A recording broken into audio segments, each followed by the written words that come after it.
ఇక్కడ ఈరోజు వాక్యము, అప్పుడు వారందరూ ధైర్యం తెచ్చుకొని. ఈ మాట చాలా గొప్ప మాట.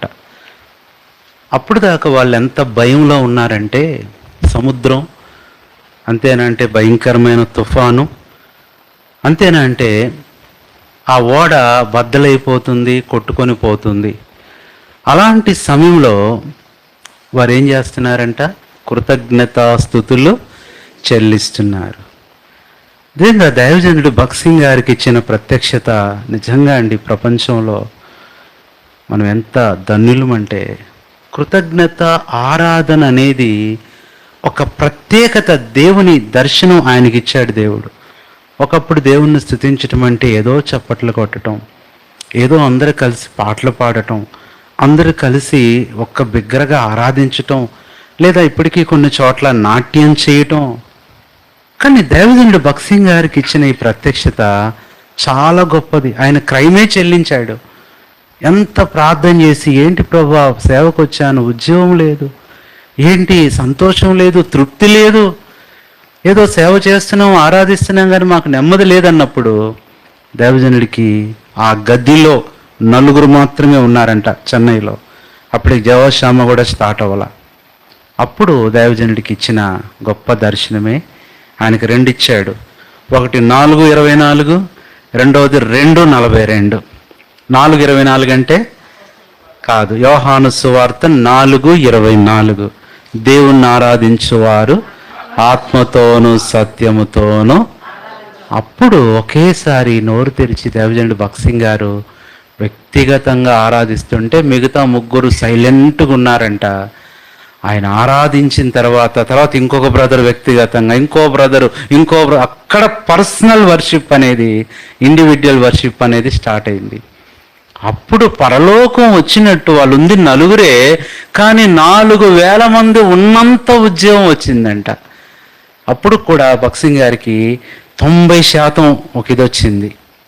అప్పటికి ఇంకా ఏదో లోటు, ప్రభువా ఎంతో సంతోషం ఆరాధించాము, కానీ ఏదో లోటు ఉంది ప్రభువా అంటే, వెంటనే దేవుడు అపోస్తుల కార్యములు 2:42 చదువుదాం.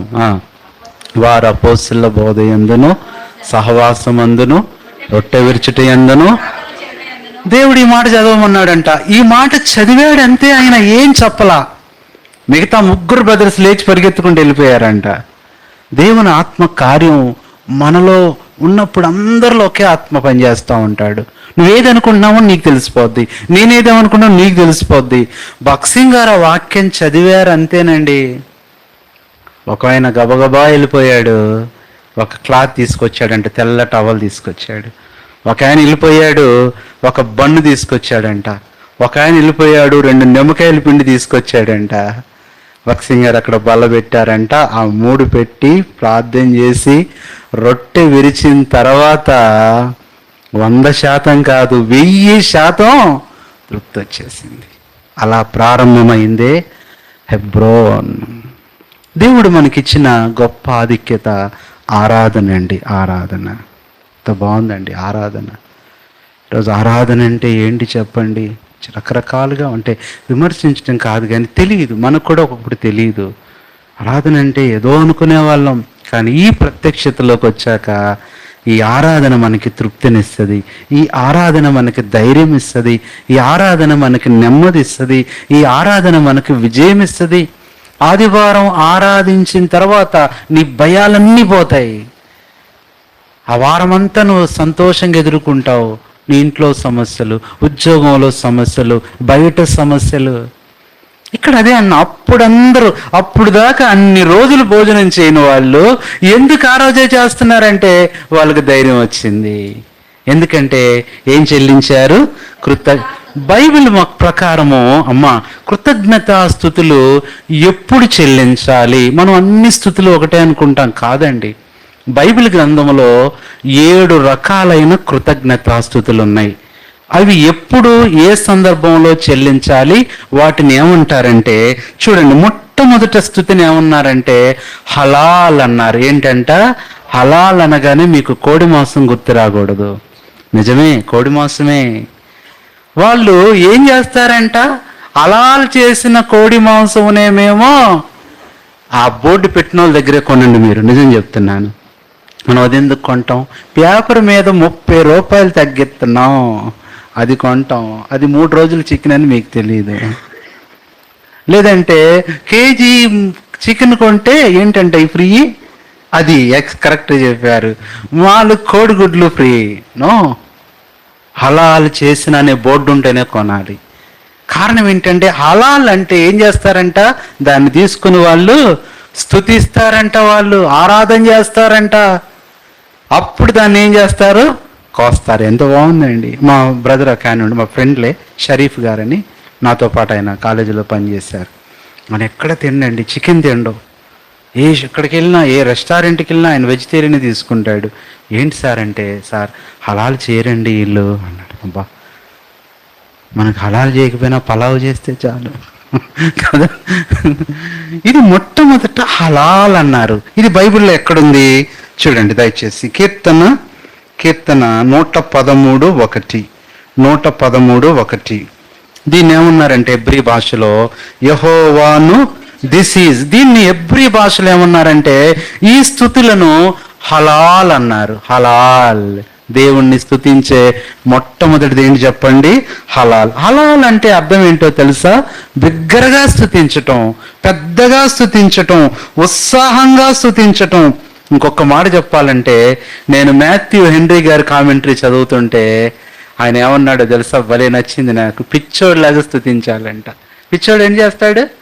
పెద్దగా, అంటే అంత పిచ్చి ఉండాలి దేవుడు అంటే మనం. పెద్దగా, బిగ్గరగా, సంతోషంగా. ఇది హలాల్. మొట్టమొదట స్తుతులలో మొట్టమొదటి స్థుతి ఏంటి చెప్పండి?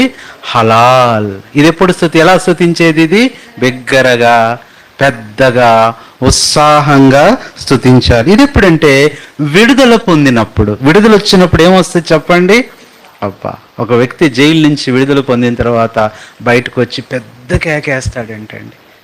ఆ బాధ నుంచి ఆ రిలీఫ్ రావడానికి పెద్ద కేకేస్తాడు.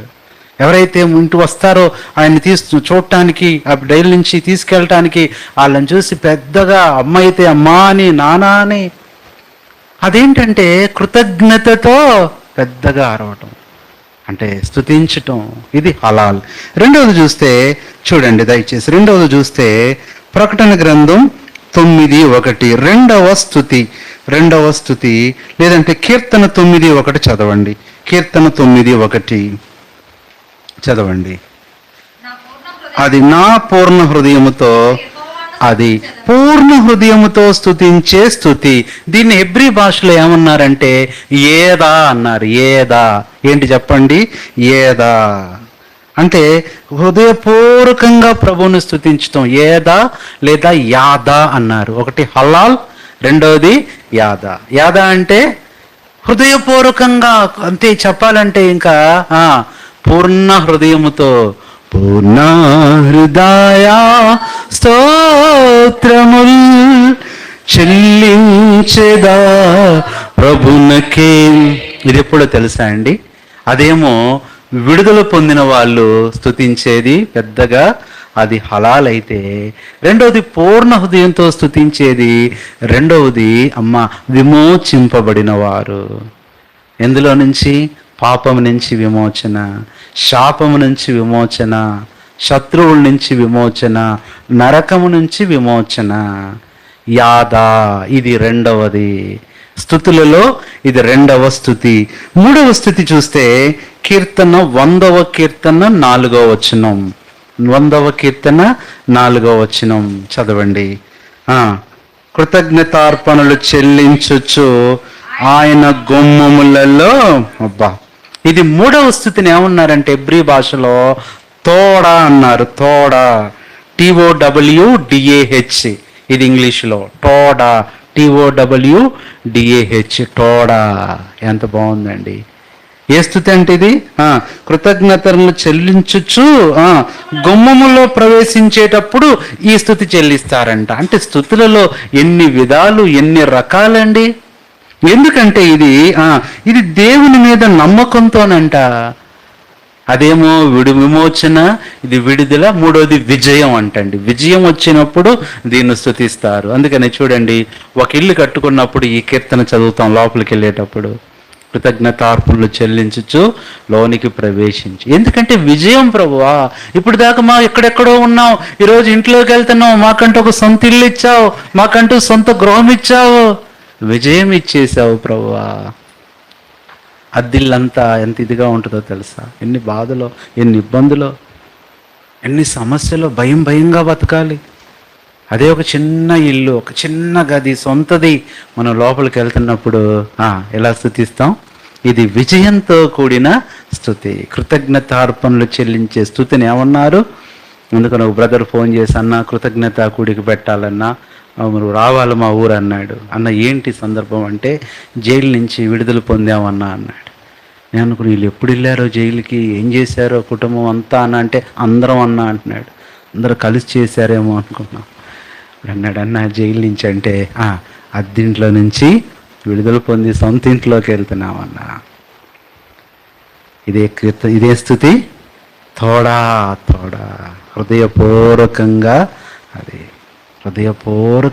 అదే అంటాడు. ఏమంటున్నాడు? కృతజ్ఞతార్పణలు చెల్లించుచు ఆయన గుమ్మములలో ప్రవేశించుడు. ఇది మూడవది. నాలుగవ స్థుతిని ఎక్కడ రాశాడంటే కీర్తన 95వ కీర్తన 6వ వచనం. ఇది నాలుగవ స్థుతి. మనకి తెలుగులో ఇలా ఉంటుంది, కానీ హెబ్రీ భాషలో వీటన్నిటికీ వేరే పదాలు ఉన్నాయి. రండి నమస్కారము చేసి సాగిల పడదుము, మనను సృజించిన యెహోవా సన్నిధిని. ఇది నాలుగవ స్థుతిని హెబ్రీలో ఏమన్నారంటే బరాక్. ఏంటంట? చిరాక్ కాదమ్మా, ఏంటి? బరాక్. BARAK, Barak. ఎంత బాగుందండి. అలాంటి పరిస్థితుల్లో ఎప్పుడంటే ఇది వారు సాష్టాంగపడి దేవుని పట్ల ఉన్న భయభక్తులను, కృతజ్ఞతలను చెల్లిస్తూ, ఇది ఎప్పుడంటే అమ్మా స్వస్థత పొందినప్పుడు స్తుతిస్తారంట ఇది. అందుకని ఎందుకు రండి నమస్కారం చేసి అంటే, వాళ్ళ అనారోగ్యాలతో ఉన్నప్పుడు, కొంతమంది యూదులమ్మ కొన్ని అనారోగ్యాలు ఉన్నప్పుడు వారు దేవుని మందిరాలకు రావటానికి వీల్లేదు. కుష్ఠ రోగాలు, కొన్ని శాపగ్రస్తమైన రోగాలు ఉన్నప్పుడు వారు సమాజ మందిరంలోకి రాకూడదు. అందుకని ఏమంటాడు? కుష్ఠరోగి స్వస్థపడగానే ప్రభు ఏమన్నాడు? నువ్వు అర్జెంటుగా ఎక్కడికి వెళ్ళమన్నాడు? సమాజ మందిరంలోకి వెళ్ళి మోషే నియమించిన కానుక. అబ్బా ఎంత బాగుందండి. నువ్వు వెళ్ళి అక్కడ కానుక ఇవ్వన్నాడు. ఈ రోజుల్లో అయితే నువ్వు ఇక్కడ కానుకిచ్చి కదలాలి. అవునా కదా? ఇది స్వస్థత వచ్చినప్పుడు, ఆత్మీయ స్వస్థత, దైవిక స్వస్థత వచ్చినప్పుడు వాళ్ళు ఆరాధించే ఆరాధన పేరు ఏంటంట? కృతజ్ఞత స్తుతి పేరు బరాక్. ఇది నాలుగవది. ఐదవ చూస్తే రండి దయచేసి, కీర్తన 33వ కీర్తన 2వ వచనం. ఈరోజు పౌలు కృతజ్ఞతాస్తుతులు చెల్లించి వారు ఆ రొట్టెను పుచ్చుకున్నప్పుడు అందరికి ధైర్యం వచ్చిందంటండి. కాబట్టి కృతజ్ఞతా స్థుతులలో 5వ కృతజ్ఞత, లేదంటే 5వ స్థుతులు అదేంటంటే చదవండి. సితారాతో యెహోవాను స్తుతించుడి, 10 తంతుల స్వరమండలముతో ఆయనను కీర్తించుడి. దీన్ని ఏమన్నారంటే జామర్. ZAMAR. ఏంటంట? అందరు చెప్పాలి. జంపర్ కాదన్నా, జామర్. అది జామర్. ఎంత బాగుందండి. సితారాతో యెహోవాను స్తుతించు. ఇది జామర్ అనేది ఎప్పుడంటే, వీళ్ళంటే అండి దేవుడు చేసిన కార్యాలను బట్టి, లేదంటే దేవుడు ఏదన్నా గర్భఫలం ఇచ్చినప్పుడు, ఏదో పెళ్లి జరిగినప్పుడు డప్పులు వాయిద్యాలతో కలిపి స్తుతించే స్తుతి అంట ఇది. ఈ కృతజ్ఞతాస్తుతి ఇన్స్ట్రుమెంట్స్తో, వాయిద్యాలతో కలిసి పెద్దగా ప్రభువును స్తుతిస్తారు. ఎప్పుడంటే దేవుడు వారి జీవితాలు కట్టినప్పుడు అంటండి. వివాహాల వల్ల వారి వివాహం అయింది. అలా అందుకనే చూడండి, దేవుడు గొప్ప కృప ఏంటంటే అన్య వివాహాలు వేరుగా ఉంటాయి, క్రైస్తవ వివాహాలు వేరుగా ఉంటాయి. అన్ని వివాహాల్లో ఎలా ఉంది ఇప్పుడు చెప్పండి? పెళ్లి కొడుకు పెళ్లి కూతురు ఏం చేస్తున్నారు? డ్యాన్సులు వేస్తున్నారండి. నాకు అనిపిస్తుంది ఎంత సిగ్గుపడేవాళ్ళు పెళ్లి కూతురులు.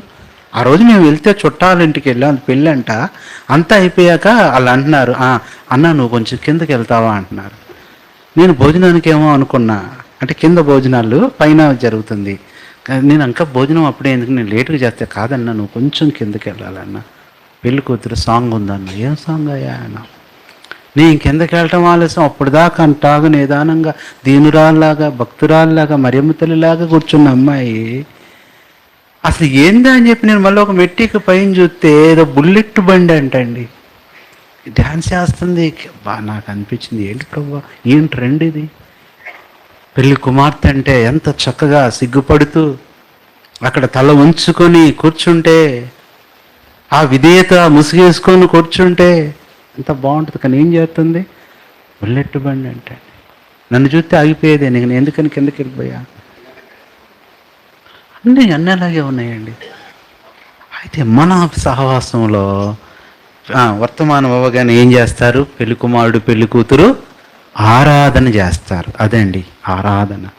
వ్యక్తిగతంగా ఏం చేస్తారు? ఆరాధన చేస్తారు. ప్రభువా నన్ను విమోచించావు, నాకు పెళ్ళే అవదనుకున్నాను ప్రభువా, నాకు పెళ్లి చేస్తున్నావు, నాకు భర్తనిస్తున్నావు, నాకు భార్యనిచ్చావు. వారు ఆరాధన చేస్తుంటే ఎంత బాగుంటుందండి. ఈ ఆరాధన ఏమన్నారు? ఇది మన దగ్గర నుంచి, యూదుల దగ్గర నుంచి వచ్చిందే. ఏమన్నారు దీన్ని? జామార్. జామార్. దగ్గరగా మమ్మల్ని కట్టావు ప్రభా, కుటుంబాలుగా కట్టావు. ఒక ముస్లిం వివాహము, అంటే ముస్లింసే రక్షణ పొందారు వాళ్ళు, ఇద్దరు అమ్మాయి అబ్బాయి. ఇబ్రహీంపట్నంలో చేయటానికి వెళ్ళాము. వెళ్తే వాళ్ళు ఆరాధన చేస్తున్నారండి. ఎంత బాగుందంటే, వాళ్ళ భాష కూడా తెలుగు వేరుగా ఉంటుంది. ఆ తెలుగే కానీ కొంచెం పదాలు వేరుగా ఉంటాయి. అమ్మాయి అంటుంది, ప్రభువా నాకు భర్తనిచ్చావయ్యా, అసలు నేను దిక్కులేని దాన్నయ్యా, పనికిరాని దాన్నయ్యా, నాకు భర్తగా ఇచ్చావయ్యా ఫలాన్ని ఆయన్ని ఆరాధిస్తుంటే ఎంత ఎంత మధురంగా ఉందో. ఆ అబ్బాయి కూడా ఆరాధన చేస్తుంటే, నాకు భార్యని ఇస్తున్నావు ప్రభువా, నువ్వు పనికిరాని వాడిని, ఎన్నిక లేని వాడిని ప్రభువా. ఈ ఆరాధన ఏంటంట చెప్పండి? ఏంటి? ట్రాఫిక్ జామ్ లాగా చెప్తున్నారు మీరు. జామర్. ఇది దేవుడు చేసిన కార్యాలు కుటుంబాలను కట్టడాన్ని బట్టి. ఇది ఎన్నోది? 5వది. 6వది చూస్తే కీర్తన 47:1. కీర్తన 47:1 చూడండి. సమస్త జనులారా చప్పట్లు కొట్టుడి జయధ్వనులతో. అదే అండి, దీన్ని ఏమన్నారంటే షబాచ్. షబాచ్. SHABACH. షబాచ్ అన్నారు. ఏంటంట? అందరు చెప్పండి. శబాష్ కాదమ్మా, నేను అనుకున్నా మీరు శబాష్ అంటారని. షబాచ్. ఏంటి? సరేలే, సరే. ఇంక ఎక్కువ అంటే మీరు వేరే వేరే పలుకుతున్నారు. షబాచ్. SHABACH. అదే, ఇది మీరు పొరపాటున పలుకుతారనే స్పెల్లింగ్ చెప్పేస్తున్నాను. షబాచ్. అందుకని ఇది ఎప్పుడంట? చప్పట్లు కొడుతూ జయధ్వనులతో ప్రభువుని పెద్దగా స్తుతించటం. అమ్మ ఇది ఎప్పుడంటే వారు అందరూ కలిసి సంఘంగా సమకూడిన తర్వాత, అందరు కలిసి ఒక చోట, మరి ఎక్కడైనా మందిరంలోనో సమాజంలోనో అందరు కలుసుకుంటారు చూసారా, అప్పుడు వారు ఏం చేస్తారంట? నిజంగానండి, దేవుడిచ్చిన గొప్ప కల్చర్ ఏంటంటే ఆత్మీయంగా చూడండి. మనం రక్షణ పొందకముందు బంధువులు ఎవరినైనా ఎలా పలకరించుకుంటాం చెప్పండి? ఎలా పలకరించుకుంటాం? బాగున్నావా పెద్దమ్మ, బాగున్నావా అక్క, బాగున్నావా? అదే రక్షణ పొందాం. ఇప్పుడు ఎవరు కనపడినా ఏమంటాం? Praise the lord. ఎవరైనా అంతే, ప్రైజ్ ద లార్డ్. అంటే ప్రభువును స్తుతించు బ్రదర్, ప్రభువును స్తుతించు, తర్వాతే నువ్వు ఏదైనా మాకు ప్రభువును praise the lord, praise the lord. ఇప్పుడు దాన్ని ఏం చేశారంటే మార్చేశారు. ప్రైజ్ ద లార్డ్ అనేది బాగా ఇదవుతుందని సాతాను ఏం చేశాడంటే ప్రైజ్ ద లార్డ్ పక్కన పెట్టేసి దాని స్థానంలో షాలేం అని, షాలోం అని. నో, ప్రైజ్ ద లార్డ్ తర్వాత నువ్వు ఏదన్నా చెప్పు, షాలోం చెప్పు, షాలోం చెప్పు, కానీ ఆ స్థానంలో చెప్పకూడదండి. ప్రభువును స్తుతించటాన్ని దేనితో భర్తీ చేయకూడదు. ఇప్పుడు కొన్ని చోట్లకి వెళ్తే, ఒకసారి ఊరు వెళ్తే షాలోం బ్రదర్ అంటున్నాడు. సర్లే, నీకు చాలా ఉంటాయి. ఇట్లాంటిది ప్రైజ్ లార్డ్ని అన్న కొట్టించేటట్టే ఉన్నాడు మనల్ని. కాబట్టి దీనికి మించింది ఏది లేదు. Praise the lord. దైవజనుడు ఇచ్చిన క్రమం ప్రైజ్ ద లార్డ్, దేవుని స్తుతించు. అలాగా వారు కలిసి వాళ్ళు పలకరించుకునేటప్పుడు అందరు కలిసి ప్రభువును స్తుతించటమే ఏమన్నారు? దీన్ని షబాచ్. ఇది 6వది. 7వ కృతజ్ఞతా స్తుతి రండిదా. ఇప్పుడు చెప్పనా? వచ్చి ఆల్నైట్ ప్రేయర్లో చెప్పనా? అమ్మా అక్క హైదరాబాద్ వెళ్ళిపోతుందిగా చెప్తాలే. చూడండి, కీర్తన 22:3, 22:3, ఇది 7వది. ఆసీనుడివై ఉన్నావు. చాలు, ఇశ్రాయేలు స్తోత్రముల మీద ఆసీనుడయ్యాడు. దీన్ని ఏమన్నారంటే తెహిల్లా. ఏంటంట? తెహిల్లా. తెహిల్లా, TEHILLAH, తెహిల్లా. తెహల్కా అనమాకండి, అది మళ్ళీ తీవ్రవాదులైపోద్ది. తెహిల్లా. ఇది ఏంటంటే అమ్మ, దీని గురించి ఎంత చక్కని వివరణ ఉందంటే, ఇది ఎవ్వరు చేయని ఆరాధన, ఎవ్వరు ఎప్పుడు చేయలా. దాన్ని ఏమంటారంటే కొత్త పాట, కొత్త ఆరాధన, నూతన ఆరాధన. ఇశ్రాయేలు చేసే స్తోత్రం అంటండి, ఎవ్వరు చేయని మాటలు, ఎవ్వరు ఎప్పుడు చెప్పని మాటలు వాళ్ళ ఆరాధనలో చెప్తారంట, కొత్తవి. ఆ స్థుతిని ఏమన్నారంటే చెప్పండి, తెహిల్లా. తెహిల్లా. దేవుడు ఎంత గొప్పవాడు! ఎన్ని సందర్భాల్లో, ఎన్ని పరిస్థితుల్లో ప్రభువును మనం ఆరాధించవచ్చండి. అంతేనా? అంటే వీటన్నిటినీ కలిపి హెబ్రీ భాషలో ఏమన్నారంటే, హెబ్రీ భాషలో షాకా అన్నారు. SHACHAH, షాకా. SHACHAH, 7 అక్షరాలు. షాకా అంటే CHAH. షాకా అంటే హెబ్రీ భాషలో ఆరాధన. ఆరాధన. దీన్ని గ్రీకులో ఏమన్నారంటే ప్రిస్కీనో అంటారు. ప్రిస్కీనో, PRISKINO, PRISKINO. ప్రిస్కినో అంటే గ్రీకు భాషలో ప్రభువుని ఆరాధించటం. షాకా అంటే హెబ్రీ భాషలో ప్రభువుని ఆరాధించటం. కాబట్టి ఇప్పుడు 7వది ఏం చూసాం? చివరిది తెహిల్లా అంటే ఏంటంట? అది. ఇప్పుడు ఇవన్నీ ఓవర్లో నేర్పిస్తున్నాడు ఎవరు? అపోస్తలుడైన పౌలు. ఎలా తెలుసు ఆయనకి? ధర్మశాస్త్రం మొత్తం ఏం చేశాడు చెప్పండి? అంతా చదివాడు, అభ్యసించాడు గమలీయుల పాదాల దగ్గర. ఇవన్నీ చెప్తుంటే వాళ్ళు ఆశ్చర్యపోయారండి. సైనికులు, ఓడలో ఉన్నవారు, ఓడ యజమాని, ఆ యొక్క ప్రయాణికులు. ఈరోజు మనం కూడా అమ్మ, కొన్నిసార్లు మన సువార్తను బట్టే కాదు, మన ప్రార్థనను బట్టే కాదు, మన సాక్ష్యాన్ని బట్టే కాదు, మన ఆరాధనను బట్టి కూడా కొంతమంది మారుతారు తెలుసా అండి.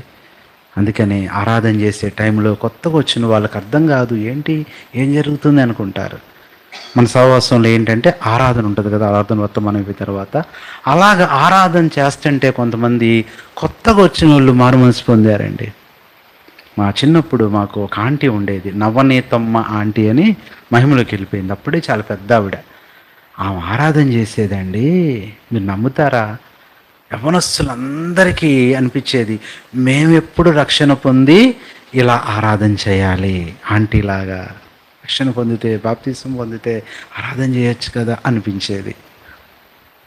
అదంతా బాగా చేసేదంటే అసలు ఆమె పెద్ద చదువుకోలే, కానీ ఆరాధన వర్తమానం అవ్వటం ఆలస్యం అండి. ఆమె ఆరాధన చేస్తుంటే అసలు పరలోకం దిగొచ్చిందా, ఆ మాటలు, ఆ యొక్క విధానం ఇన్స్పైర్ అయిపోయే వాళ్ళం మేము. ఆంటీలాగా ఆరాధన చేయాలి. చాలా ఇప్పటికీ నా చెవులో వినపడుతున్నాం ఆరాధన. కాబట్టి దేవుణ్ణి స్తుతించడంలో కూడా ఎంత శక్తి ఉంది. అదే అంటున్నాడు, వారు కృతజ్ఞతాస్తుతులు చెల్లించరి, అప్పుడు వారు ధైర్యం తెచ్చుకొని ఆహారం. ఎంత బాగుంది! తెచ్చుకొనుట, పుచ్చుకొనుట. తెచ్చుకున్నారు, పుచ్చుకున్నారు. దానికంటే ప్రభువుకు ముందు ఇచ్చుకున్నారు. కృతజ్ఞత, giving, thanksgiving, praise giving. అంత గొప్ప అనుభవం అండి ప్రియులారా. చూసారా? అందుకని చాలామంది మన ఆరాధన ద్వారా ఏమవుతారంట, నేను ఒకసారి మోరియాలో ఆరాధన వర్తమానం చెప్పిన తర్వాత ఒక ఆంటీ వేరే చరణం పాడుతుంది. నాకు బాధ అనిపించింది. ఏంటి ఈమెడ ఈ పాట పాడుతుంది, ఆరాధన పాట కాదు కదా. ఆమె చాలా బాధతో పాడుతుంది. ఏమని? ఎరిగి ఎరిగి నేను చెడిపోతుని యేసుని గాయము. నాకు అనిపించింది మధ్యలో ఆత్మందాం, వద్దులే ఆంటీ పెద్ద ఆవిడలే అనుకున్నాము. ఆమె ఆ చరణం పాడిందండి. నేను తర్వాత చెప్తాం ఆంటీ ప్రార్థనా పాటలు ఆరాధనలో పాడకూడదు అందాం అనుకున్నాను, నేను మర్చిపోయాను. ఇంకా ఒక బ్రదరు శ్రీనివాసరావు గారని అయోధ్య నగర్ నుంచి కొత్తగా వచ్చేవాళ్ళు, అన్యులు వాళ్ళు.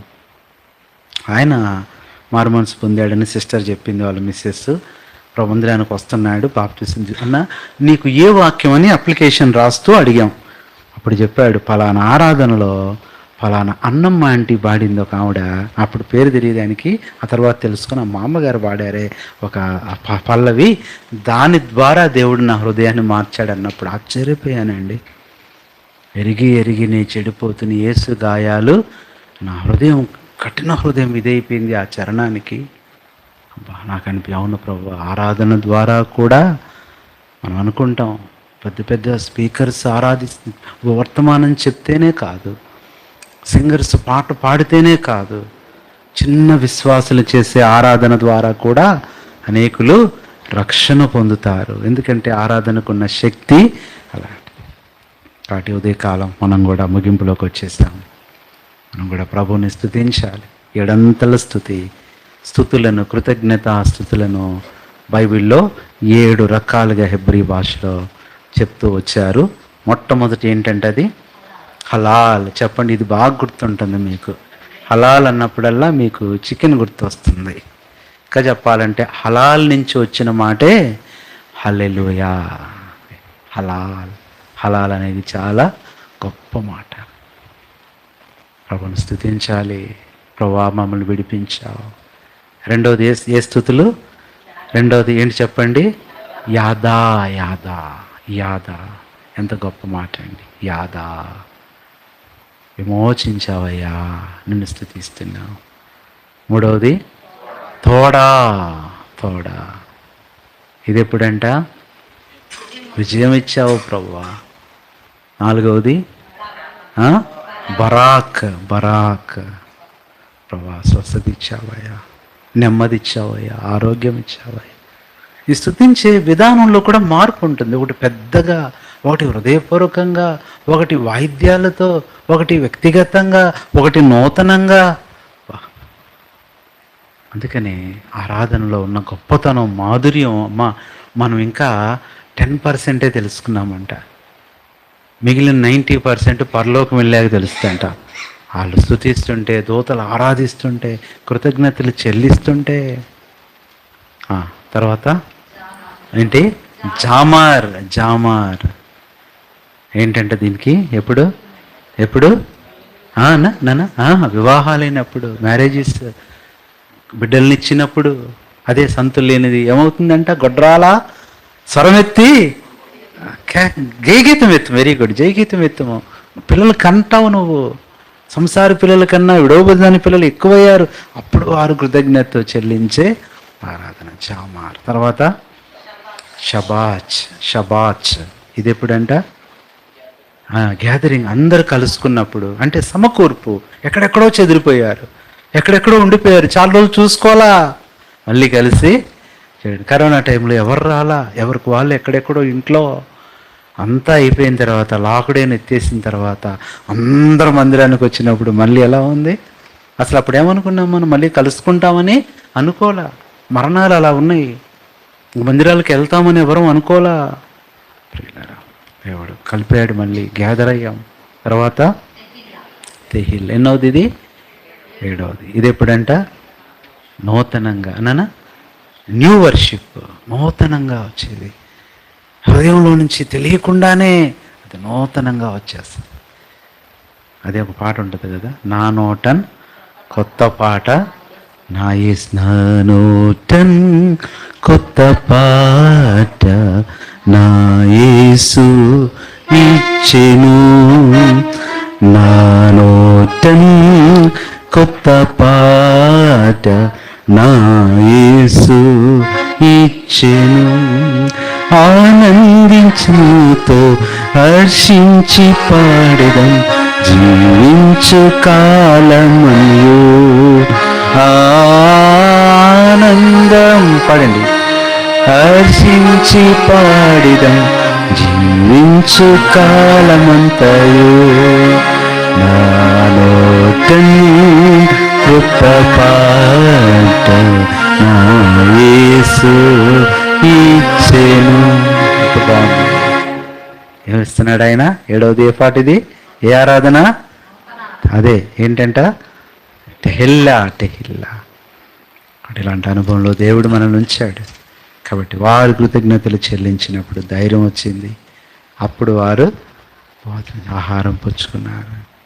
ఈ ఆహారం పుచ్చుకునే అనుభవమే ప్రభు యొక్క బల్లనే అనుభవం. ఎంత గొప్ప విషయం అండి. ఈ అనుభవంతో మనం కూడా ప్రభుని స్తుతిస్తూ కొన్ని చోట్ల శనివారం ఉంటుంది ఆల్నైట్ ప్రేయర్. కొన్ని చోట్ల నేను చూసా. తెల్లారితే ఏంటి చెప్పండి?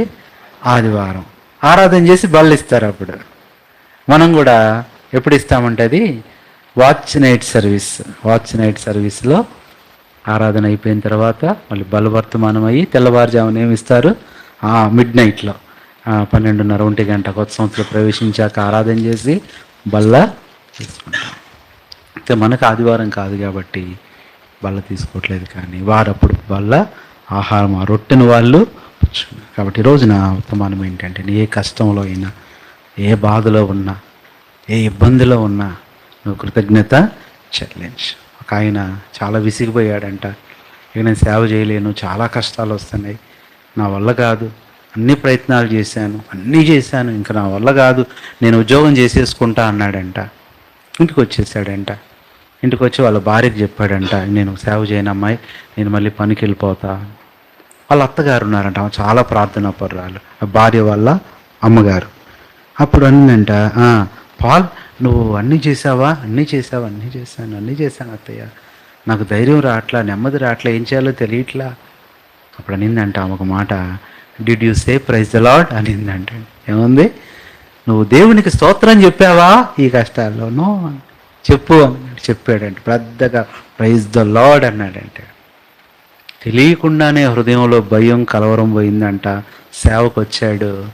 ప్రపంచంలో ఆయన ఉన్నంత సంఘం ఎవరికి లేదు. ఎవరైనా వెరీ గుడ్. సతీష్ కుమార్ కాదమ్మా, పాలెంగిచ్చో.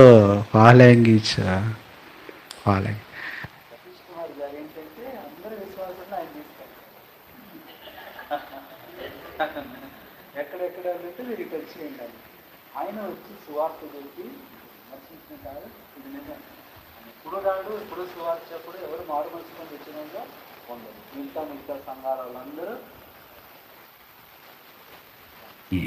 పాలెంగిచ్చో గారు గొప్ప దేవజనుడు. క్రమం ఆయన క్రయం చెల్లించాడండి. ప్రయాసపడి పెద్ద సంఘం. ఇప్పుడు ఏ కొరియా అది? నార్త్ కొరియాలో ఎంత గొప్ప సంఘం అంటే చెప్పడానికి వీల్లేదు. ఆయన మహిమలోకి వెళ్ళినట్టున్నారు ఈ మధ్యలో. వెళ్ళారా? పాలెంగిచ్చో గారు మహిమలోకి వెళ్ళారు ఈ మధ్య కాలంలో. గొప్ప దైవజనుడు. అన్ని కోట్ల మంది అండి విశ్వాసులు. ఆయన చెప్పిన మాట ఏంటంట చెప్పండి? ఏం చెప్పాడంట? Praise the lord. మనం కూడా అదే చెప్దాం. గత నెలంతా ఇబ్బందులు వచ్చాయి, గత నెలంతా కష్టాలు ఎదుర్కొన్నావు, గత నెలంతా నిందలు పొందావు నువ్వు, గత నెలంతా ఊరికి నేను అవమానపరిచారు, గత నెలంతా నిన్ను పక్కన పెట్టేశారు, గత నెలంతా నిన్ను పట్టించుకోవాలా, నిన్ను అణిచివేశారు, ఇబ్బంది పెట్టారు. అయితే ఇలాంటి పరిస్థితుల్లో మనం ఏం చేయాలి? ఇందాక అదే పాడాం, భయభీతి నిరాశల యందు ప్రభువా, కష్ట పరీక్షల యందు ప్రభువా బహుగా ధైర్యం నాకు. అదే పాడాము ఇందాక. కాబట్టి ధైర్యం తెచ్చుకొని ఇప్పుడు మరలా చివరిగా ఆ మాట చదివి మనం ఆరాధనతో ముగించుకుంటాం. అపోస్తలుల కార్యముల గ్రంథం 27వ అధ్యాయం. ఈరోజు యూనివర్సల్ హెబ్రోన్ ప్రామిస్ అదే 27వ అధ్యాయము 35, 36. అసలు 36 కానీ 35 చదివితేనే ఇది కంటిన్యూ అవుద్ది. ఈ మాటలు చెప్పి ఒక రొట్టె పట్టుకొని అందరెదుట దేవునికి కృతజ్ఞతాస్తుతులు చెల్లించి దాన్ని విరిచి తినసాగింది. అప్పుడందరూ ధైర్యము తెచ్చుకొని ఆహారము. ఎంత బాగుందండి. అంతేనా? ఎంతమంది ఉన్నారు తెలుసా అక్కడ? 276 మంది అండి. వాళ్ళలో ఉన్న వాళ్ళు ఎంతమంది అంట? 276 మంది అక్కడ ఉంటే వారందరూ కలిసి ప్రభువును స్తుతించారు. వారందరూ కలిసి ప్రభువును ఘనపరిచారు, కొనియాడారు, ప్రభువును మహిమపరిచారు. ప్రభువే వారిని ఏం చేస్తూ వచ్చాడు? సహాయపడుతూ కృప చూపుతూ వచ్చాడు. 276 ఏం చూపిస్తుందో తెలుసా? 276 27వ కీర్తన 6వ వచనం. 27:6 అక్కడ ఈ అనుభవం ఉంటుంది. 27:6 ఇప్పుడు నన్ను చుట్టుకొని ఉన్న అది ఆ సమస్యలు, ఆ శోధనలు, ఓడలో ఉన్న పరిస్థితులు దానికంటే ఎత్తుగా నా తల ఎత్తబడును. ఆయన గుడారంలో నేను ఉత్సాహధ్వని చేయొచ్చు బలులు అర్పించేదను, నేను పాడేదను. That's all. ఇది 276 అనుభవం. 27వ కీర్తన 6 నేను పాడేదను, అది స్తుతిగానము చేసి. అటు మనం కూడా ఈ అనుభవంలో ప్రభుని స్తుతిస్తామను. ప్రభు ఓడనే పరిస్థితుల్లో, తుఫానుల్లో గత నెలంతా ఎన్నో సమస్యల్లో ఉన్నాను ప్రభు, నన్ను విడిపించావు. ఈరోజు ఆన్లైన్ పేరు కూడా వస్తానని నమ్మకం లేదు ప్రభు, నన్ను తీసుకుని వచ్చావు, సజీవంగా ఉంచావు, ఆరోగ్యంగా ఉంచావు.